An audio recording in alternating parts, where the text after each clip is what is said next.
His opposition, because he mentioned that their puck touches were bad. Like, I think he's talking about, remember, like 5 minutes into the game, Willie tried to like put it through someone at the blue line, turn it over, everyone kept skating. He's like, what is that? You know, like, I think you make better plays at the blue. I thought that line was good. They were good. They were good. Yeah. But yeah, I do worry about that whole possession stuff and having the puck more than the other team. They need someone. But I do think you have to get into the year till teams figure out what they have. Okay, we're bad. Okay, we're sellers. No one's given up. I don't know. I don't know how you don't know already what the Leafs don't have. Right? I know the Leafs know. Lots of teams know what they don't have. Yeah. But I think other teams believe they're good right now who won't believe they're good after they lose a bunch 2 months from now. So by American Thanksgiving. That's right? kind of your first checkpoint. What are we? Yeah. But again, last night's another example. Like, I didn't think Willie had a great game either. And that guy's so talented, he ends up with 3 points. I thought he was right. You thought he was pretty good? Yeah. Sets up the first goal of the game. And Tavares finds Riley on two assists. And somehow these guys still are a threat, man. They are. That's elite players, right? It's like, oh, he was out there tonight. Oh, he had 2 points. You know, that's those guys sometimes. May have to look like that a little bit for a while. I think they're going to be in pretty even talent fights often. And when their star players are great, they'll get wins. And when their star players aren't great, it's going to be see how the goalie plays and hold on to your butts. Not exactly the most. Not the worst forecast. Let's take a break, and then we'll do game time after the break. All right, he's the producer, Sammy McKee. Let's take a break. When we return, more Real Kipper and Bourne after these words.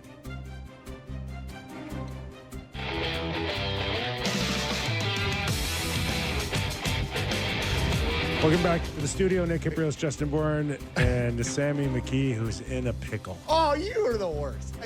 Listen, there's off the record and on the record, and this is an off the record conversation. I never said anything. I just said you're in a pickle. Oh, yeah. A dilly of a pickle. Okay. No, I'm not backing anybody up. Derek, stop that. Stop that. I didn't say anything. I didn't say anything. Do you want me to tell our fans? No, I'm just going to generalize. Okay. This weekend puts a lot of people in a pickle. Okay, it's you. Canadian Thanksgiving. Yes, it's Canadian Thanksgiving, and the Jays could be playing in the first game, right? Not could be. Are playing game one of the ALCS Thanksgiving Sunday. They won last night. I know you weren't locked down. You don't care. You're hoping for a 10 a.m. start so you can do both. Yeah, the game and then the have a Thanksgiving unprecedented 8 a.m. first pitch. Okay, so you got to pick. I got offered 2 tickets from a close friend of mine for face value for the game on Sunday. Yes. So jealous. Yeah. But I am a very family-oriented guy, and I love my mother, and I love my father, and I love my sister, and I love my nephews, and I love my wife. But if you miss Thanksgiving, I cherish family time, and I have a guilty conscience. Yeah. But listen, there's Thanksgiving comes around every year, baby. ALCS doesn't. And we got Christmas coming up. That's the best argument you can make. Your family only wants 1 turkey that day. They don't need. Don't give them 2. And they'd have to live with me sitting on the couch at my sister's cottage when the Jays are running it up, and I'm like, I should have been there. Mopey Moperson. I don't know. We'll see. I haven't decided yet. Sleep on it. I think I've already. Anyways. Just overall thoughts on Montreal last night, because there's high expectations there as well. Yeah. Yeah, like they skate really well from the back end. They're Hudson, fast. Dobson, like how Struble skates. Obviously, Matheson skates well. Like, great mobile back end. Heavy and tough enough. Like, Dobson's a nice, skilled player, but I don't see any sandpaper remotely around him. So this is the tough part about pulling yourself out of the basement. So you get good players like the players I just mentioned, and then you get to not be bad anymore.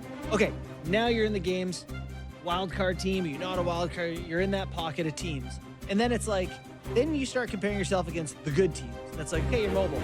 Are you heavy? Are you this? The list of what you need, it gets harder to meet them all. I think they're kind of where they were last year around the league.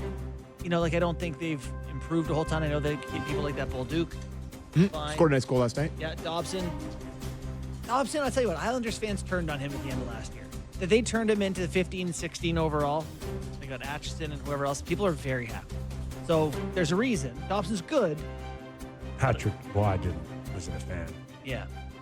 The Islanders fans were sharing with me the Matthews empty netter where Dobson just Probably too down. Probably too hard to ask Jake to pull up the empty netter for the Leafs last night. I don't know how the hell he would do that right away, but Islanders fans were like, seen that. if you're not gonna like mix in 2 hard strides on opening night with your new team for the Montreal Canadiens against the Toronto Maple Leafs, like I know it's just one little thing, but that is a little bit of a not concern, but like eye-opening moment for me. Talented, imperfect player. For sure. Don't. It's okay. Don't worry about it. Don't worry about it. And it was the Matthews goal. I put them on what the spot. happened to Patrick Laine? Did he play 12 minutes last night, 13 They minutes? took that bad penalty. Was it on Tanev? Yeah, the reach in. Yeah. This guy was...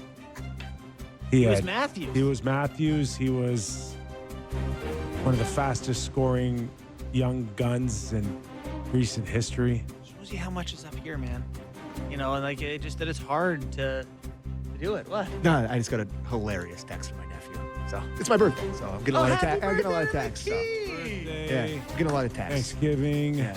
And turkeys. my nephew, who's away at university for the first time, he just sent me a hilarious text. Hopefully my Share it, sister's not not. share. No, Okay. can't share it. And hopefully Right. my sister's not listening because I'm going for dinner with her tonight. She's like, "What did he say?" Love you, Jack. She's not listening. Sometimes she does. So yeah, I think Montreal is going to be in the mix for playoffs again. Not a lock. Not a lot. Not a lock. No. They could take a small step back. Progress is never linear, boys. And this is what my argument was for them missing the playoffs. Like it was a real shock that they got in last year, and they got a lot of standings luck. They were like last place early, weren't they? Yeah, they had November. a hard climb, and They lost 10 in a row and won 10 in a Yeah. row. Like they had a really, well, maybe that's not correct, but it feels like they had a really long losing streak and a really long winning streak. It just, to me, it doesn't feel like it's necessarily linear.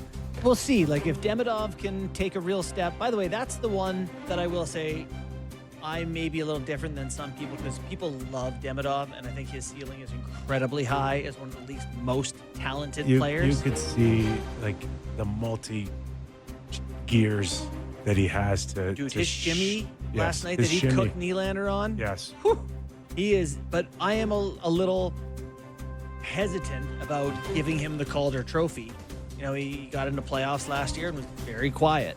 And I don't know, like I think he's probably a 50-point guy this year and some highlight reels. And Missed one coming straight down the chute last night, landed on its stick in the sweet spot, and he banged it off the end. he'll have some days we come in here and go, oh, wow, he's electric. For those of you that didn't catch our first hour, we had a bit of a conversation on expectations on teams. We just mentioned the Montreal Canadiens and their expectations to go back to the playoffs, no question. Vancouver in our earlier hour, same thing. I mean, we talked to Sat Shaw, and he was mentioning that they should be able to compete for a spot as well. So many expectations around the league. I mentioned earlier that Pitt's the only one. Like even when I look at San Jose Sharks, like they don't want to. They're not looking to dump. They're looking to now build and win. Chicago has no Anaheim expectations. looking to build and win. Like there's a high expectations for like 30 teams to be better. Yeah. And better means we're not dumping. Right, so it's game one-ish for everyone right now. Who wants to lose this year?